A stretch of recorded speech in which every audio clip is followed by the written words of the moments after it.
Hey, what's up guys, it's Jared, and recently I bought a new record player after I decided it was time to upgrade from my original one I pulled out of the garage, I think is where I found it. I don't know where I found it. It was my dad's old one. I thought it was time for an upgrade, and I will go over why I chose this one, which probably from the title you can tell that it's a Pro-ject Essential 2. The reason I picked this one over the other one I was choosing, which would have been the Audio-Technica LP120, there's a lot of reasons that I'll go over, but let's just start going into that right now. Thanks for watching, let's get started. So the reasons I chose this turntable over the LP120 is, first and foremost, is I heard there was a problem with the anti-skating device. I know this one isn't very accurate as well, but the LP120 I've heard people have had to set to 0, not very matching with, usually you match it with, at least this is my old record player, match it with my tracking force. I think it might have been for older ones, but this one's not accurate either, like I said, and I also heard there's a lot of problems with the LP120. Second reason is the preamp that is built into the 120. There's a lot of people taking that out, and that's for a reason, because I've heard it downgrades sound quality just a bit, even with it bypassing. So I wanted the best sound quality possible, and since I have a receiver behind me, you can't see it right now, I already have a preamp in there, so there was no need for me to have a preamp built in.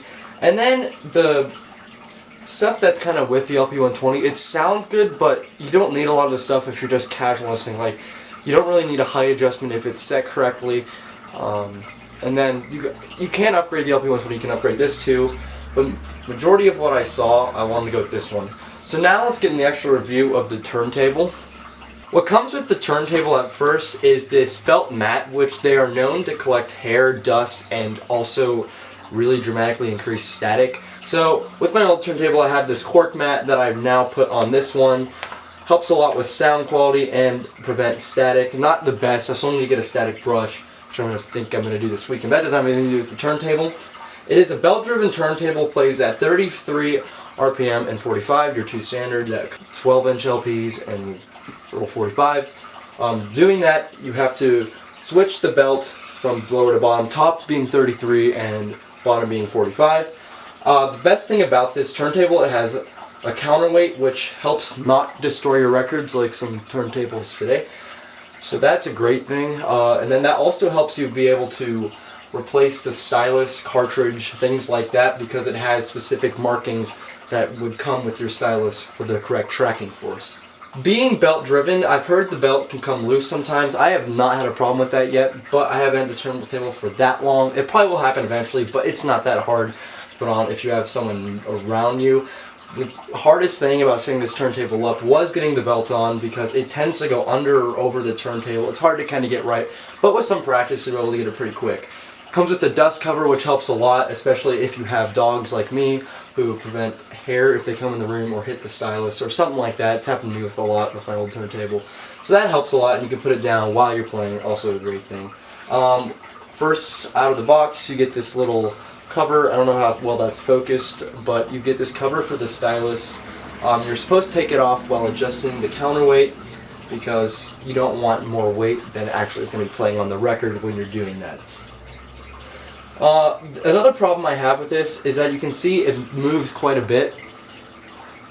I think if I add some rubber to that, it'll probably be fine, but it does slide around a lot if I accidentally hit it. I didn't have the problem with my last turntable has rubber, so that's why I'm planning on to add rubber to the bottom. So I think that's basically all that covers. It's pretty light on here, but it does actually have a good construction to reduce vibration. So that's basically all I have to say about this turntable. I'm going to give you guys a sound demo. It sounds great from what I heard so far. High end's pretty nice. I've heard some fuzzing here and there, but I think that could possibly just be the records I'm playing. A lot of them sound different completely over time. So I'm going to give you a sound test real quick. Hopefully I don't get copyright infringed. I don't intend to do that at all. But let's get started with that.